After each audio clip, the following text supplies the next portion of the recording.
huwag mo munang ituloy ang presko. Pero sir, kailangan malaman ng publiko ang nangyari. Kailangan maintindihan nila kung maglalabas tayo ng curfew. Kailangan nilang malaman kapag sigurado na tayo. Ngayon, hindi natin alam kung ano talaga ang mga babaeng yan. Hindi natin alam kung totoo talaga ang sinasabi nila. Isa pa, sa gagawin natin, tatakutin lang natin ang publiko, Ricarte.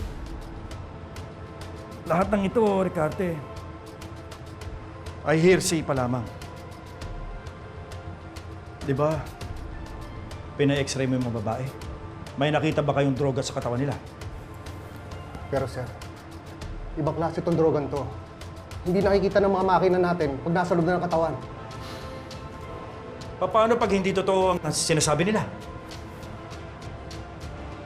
Paano kung talagang bayaran ang mababaeng yan? O kaya, membro ng sindikato. Anong plano niyo gawin, sir? Ilagay niyo muna sila sa isang safe house.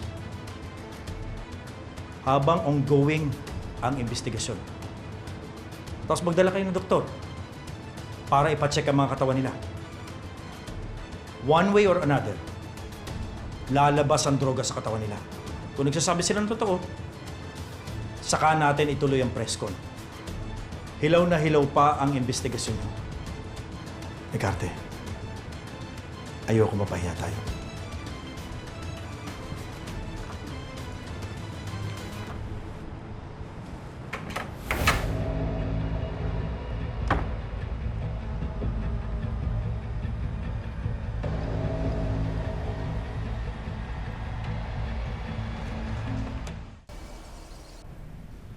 Naareglo ko na ang gulo.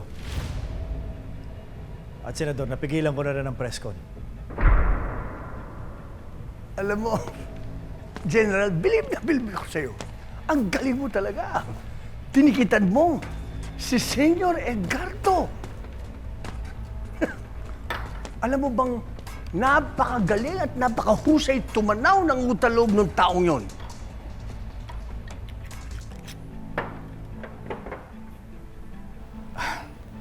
Senador, siya nga pala. Anong plano niyo sa mga babae? Ililipat na sila mamayang gabi sa safe house. Don't you worry. Bahala na ang sindikato sa kanila. At hindi na sila sisikatan ng araw.